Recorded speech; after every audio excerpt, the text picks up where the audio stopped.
Porchetta is a dish that looks incredibly impressive, and you'd think it would be hard to make, but the truth is, it's pretty easy to get right. Here's a recipe for incredibly tender and flavorful porchetta that doesn't require a ton of technique. There are a couple key things you've got to do, but I've got all the steps you need to nail this thing. I think the thing that sets this recipe apart is the tenderness you get, and the fact that you don't have to worry about all of the skin and all of the work that goes into getting crispy skin.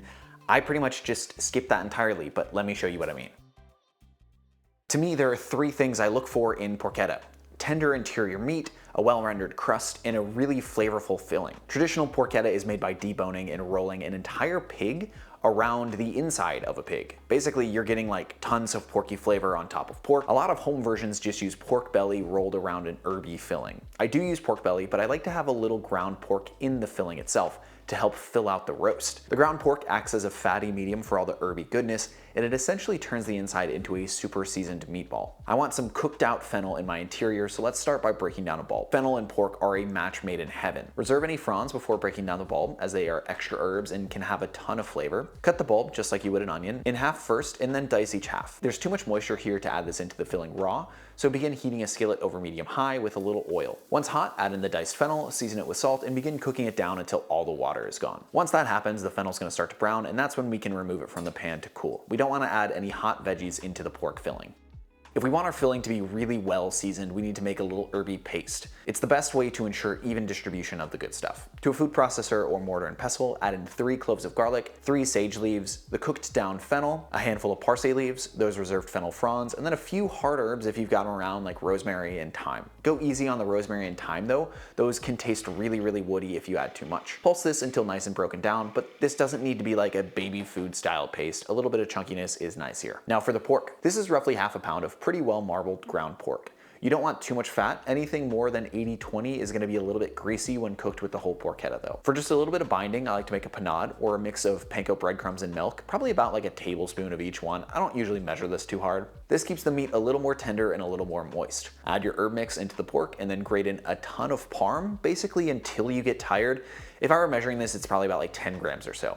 I also really like the zest of half a lemon just for some brightness to go along with all the pork. You need a little bit of something to tame those rich flavors. Season this with salt and pepper and then add in the panade. I think I added a little bit of chili flake as well this time just because I was feeling it. Give this a nice mix with your hands or a spoon if you prefer. All those herbs and garlic are gonna go a long way to permeate the porchetta. You want this cohesive, but don't overwork it or it's gonna become more like a sausage than a meatball. Set this pork mix aside and we can turn to the actual outer layer, the pork belly that's gonna be wrapping all of this delicious mix. This is also now a good time to get your oven set to 300 Fahrenheit. The roast is gonna go on a middle rack, so be sure there's room. If we want tender meat so synonymous with porchetta, pork belly is the call here. There's a good amount of fat that's gonna render and leave us with a really delicious final roast. We can't just leave this whole though, as there's not gonna be enough room to fit all the ground pork mix in. Let's take this belly, which is about 3 pounds by the way, and butterfly it.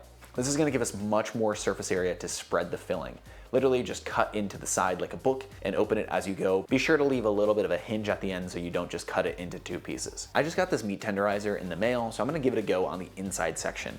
Although pork belly has a lot of fat in it, I find that sometimes there's a little bit of connective tissue that stays chewy no matter what. This should help with that, not a requirement. You could do this with a fork if you wanted to. You could also just not do it. That's usually how I go. I don't usually bother with it, but I wanted to try it out today. If your belly has skin on it, that's great. Be sure to score it first, but if not, that's totally okay. I honestly prefer this, and I built this recipe around not having the skin.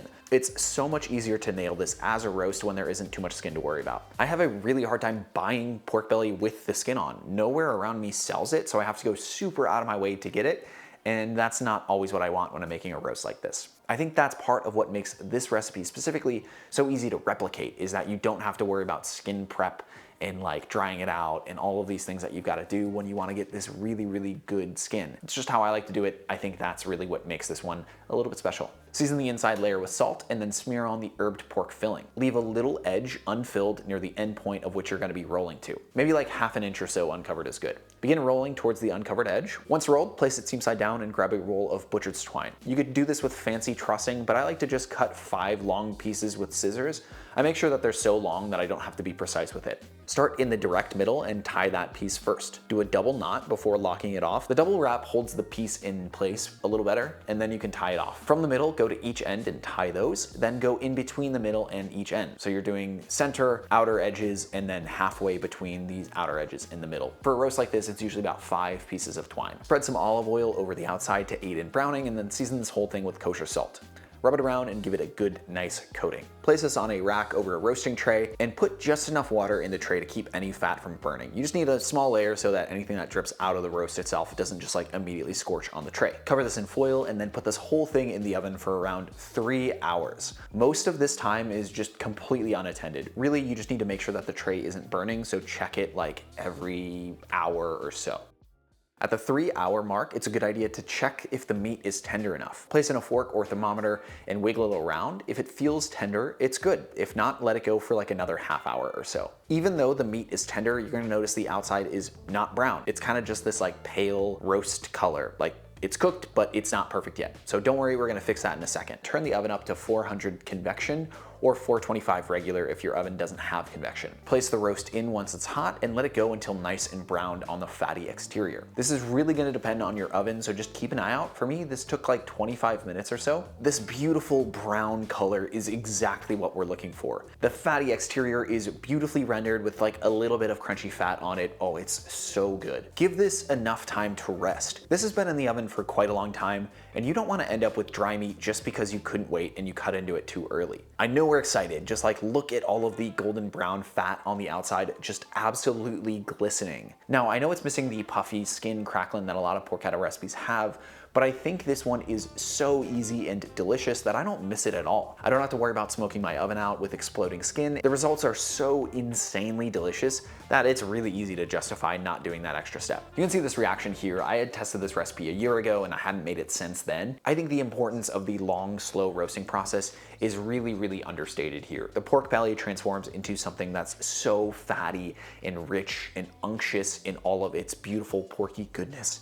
Oh man, it is truly a sight to behold. The ground pork filling helps carry all of the herbs more evenly throughout the actual pork belly itself. So you're getting like a 2-step product. You're getting the pork filling that's super tender, kind of crumbly, really, really herby, and you're getting that gelatinous pork belly. This is probably the best roast you're gonna make all year. The secret best part about any porchetta making process is the leftover porchetta sandwich you get to make. Thinly slice the leftover slab and broil it until hot and crispy, and then toss it on a bun with some arugula and maybe some like sandwich sauce. I just mixed together mayo, Calabrian chilies, and the liquid from some pepperoncinis. If porchetta is the best roast I eat all year, this is probably the best sandwich I eat all year. It is so freaking good.